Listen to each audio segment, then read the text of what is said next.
Hello નમસ્કાર વિદ્યાર્થી મિત્રો, વૈદ ડિજિટલ એજ્યુકેશનમાં આપનું હાર્દિક સ્વાગત છે। આજે આપણે ધોરણ 7 વિષય ગુજરાતી પ્રકરણ નંબર 5 જેની સ્વ અધ્યયન પોથીનું 100% ટાઈપિંગ સાથે સોલ્યુશન જોવાના છીએ। તો ખાસ વિદ્યાર્થી મિત્રો, ચેનલમાં નવા હોય તો ચેનલ સબસ્ક્રાઇબ કરો, બાજુમાં બેલ આઇકન પ્રેસ કરો જેથી તમને અવનવા વિડીયોની માહિતી નોટિફિકેશન મળી શકે। વિડીયો લાઈક કરો, તમારા મિત્રો દોસ્તોને શેર કરો।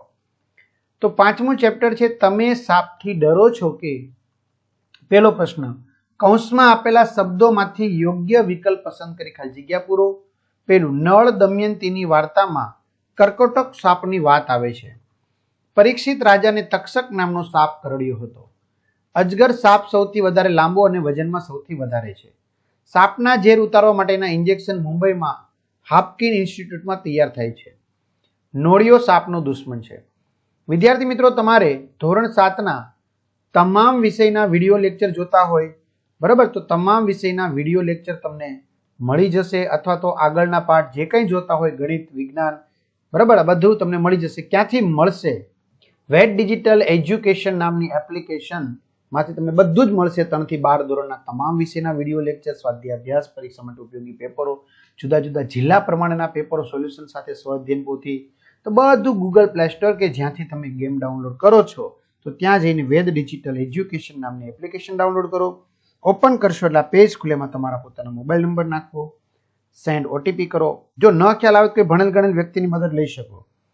અને પેડ કોર્સમાં તમામ પીડીએફ, એક્ઝામ પેપરમાં પેપરો, 3 થી 12માં 3 થી 12 ધોરણના વિડીયો, તમારું ધોરણ પસંદ કરી વિષય પ્રમાણે પાઠ હોય, તમારે જે વિડીયો જોવા જોઈ શકશો। પ્રશ્ન 2, આપેલા વાક્યમાં રેખાંકિત શબ્દની જગ્યાએ સમાનાર્થી શબ્દ મૂકી જરૂરી ફેરફાર સાથે વાક્ય તમારે પાછું લખવાનું છે। તો નોળિયાના દાંત ધારદાર હોય છે, નોળિયાના દાંત તીક્ષ્ણ હોય છે। સાપના શરીરે વાળ હોય જ નહીં, સાપના શરીરે રૂંવાટી હોય જ નહીં। સાપનું સરેરાશ જીવન 25 વર્ષનું ગણાય છે, સાપનું આયુષ્ય 25 વર્ષનું ગણાય છે। સાપની ચામડીની તરેહ અને સૌંદર્ય હેરત પમાડે તેવા હોય છે, સાપની ત્વચાની તરેહ અને સૌંદર્ય આશ્ચર્ય પમાડે તેવા હોય છે। નોળિયો સાપનો શત્રુ છે, નોળિયો સાપનો દુશ્મન છે। નીચેનામાંથી જુદો પડતો શબ્દ લખો। મહેનત, પરિશ્રમ, કઠોર, ઉદ્યમ, તો કઠોર। આકાશ વિશાળ, પર્વત, દરિયો, તો વિશાળ।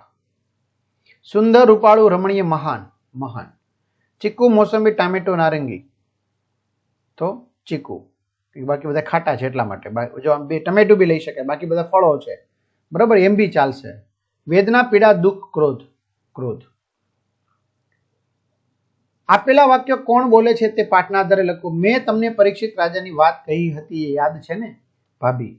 એ નાગ પાંચમનું વ્રત છે, બા। સોના, તારે શું પૂછવું છે? રામો। નાગને બદલે ઉંદરનું ચિત્ર આળેખે તો શું થાય? સોનલ। નાગના મણીની વાત સોનલ બહેનને કહો ને, ભાભી।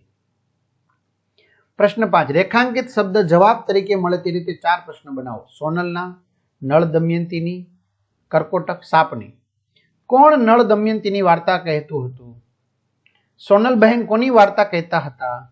નળ દમયંતીની વાર્તામાં કોની વાત આવે છે? નળ દમયંતીમાં કર્કોટક કોનું નામ હતું? ચાલો, પ્રશ્ન 6, આપેલા પ્રશ્નોના જવાબ લખો। પહેલું, નાગ પંચમી જેવા બીજા કયા કયા વ્રત શ્રાવણ માસમાં આવે છે? તો શ્રાવણ માસમાં આવતા વ્રતોમાં ગૌરી વ્રત, જયા પાર્વતી, ફૂલકાંજલિ વગેરે જેવા વ્રતો આવે છે। ભારતમાં બરાબર, બોળચોથ હજી પણ લઈ શકાય,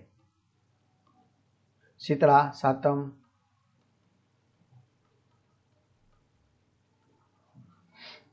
ભારતમાં કયા કયા ઝેરી સાપ જોવા મળે છે? ભારતમાં ધમણ, નાગ, કાળોતરો, ખડચિત્રો, ફુરસો, કિંગ કોબ્રા, બેન્ડેડ કાળોતરો, પીટ વાઇપર જેવા ઝેરી સાપ જોવા મળે છે। સાપ વિશેની ખોટી માન્યતાઓ કઈ છે? તો સાપ ઘરડો થાય ત્યારે તેને મૂછો ફૂટે છે, બધા સાપ ઝેરી હોય છે, સાપ દૂધ પીએ છે, સાપની 2 જીભ હોય છે, મદારીની મોરલીએ સાપ ડોલે છે, આવું ખોટું માનવામાં આવે છે। તમે સાપ વિશેની બીજી કઈ કઈ વાર્તાઓ સાંભળી છે? તો વાસુકી નાગ અને સમુદ્ર મંથન, ભગવાન શ્રી કૃષ્ણ અને કાલિય નાગની કથા, ભગવાન શિવ અને વાસુકી નાગ, તક્ષક નાગ અને પરીક્ષિત રાજાની કથા, સાપ વિશેની વાર્તાઓ સાંભળી છે। નોળિયો વનસ્પતિના મૂળ શા માટે ખોદે છે? નોળિયો પોતાના દાંતને વધારે તીક્ષ્ણ બનાવવા માટે વનસ્પતિના મૂળ ખોદે છે। આપેલી કહેવતનો અર્થ સમજાવો। તો પહેલું, ખોદે ઉંદર ભોગવે ભૂરી, મહેનત કોઈ એક કરે ને તેનું ફળ બીજો જ કોઈ ભોગવી જાય. એટલે કે ઉંદર છે દર બનાવે અને દર છે એમાં સાપ પ્રવેશી જાય. ડુંગર ખોદીને ઉંદર કાઢવા, ખૂબ મહેનત કરવા છતાં ન જેવી પ્રાપ્તિ થવી. સાપે છછુંદર ગળ્યા, મુશ્કેલીમાં આવવું, ન ગળાય કે ન છોડાય એવી બે બાજુની મુશ્કેલ પરિસ્થિતિમાં મુકાઈ જવું. આ પાઠમાં સૌથી લાડકું પાત્ર કયું છે? શા માટે? તો આ એકમમાં આ પાઠમાં સૌથી લાડકું પાત્ર સોનલ છે, કારણ કે તે કુતૂહલપૂર્વક સાપ વિશેના વિવિધ પ્રશ્ન કરે છે, નવી નવી વાતો જાણવા ખૂબ જ ઉત્સુક છે અને સૌને પ્રેમાળ લાગણીથી સાંભળે છે. માટે સાપ ખેડૂતનો મિત્ર છે કેવી રીતે લખો? તો સાપ ખેડૂતનો મિત્ર છે કારણ કે તે ખેતરમાં રહેતા ઉંદર અને નાના જીવજંતુઓને મારી નાખે છે. ઉંદર છે એ પાકને નુકસાન પહોંચાડે છે, જ્યારે સાપ તેમને ખાઈને એટલે કે ઉંદરને ખાઈને ખેડૂતનો પાક બચાવે છે. સાપનું આવું કુદરતી કાર્ય ખેડૂત માટે લાભદાયક છે, જેથી કહેવાય કે સાપ ખેડૂતનો મિત્ર છે.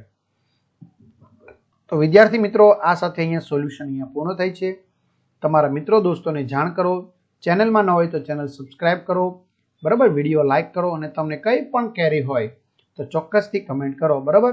તો અહીં સુધી રાખીએ. અસ્તુ. જય હિન્દ, જય ભારત.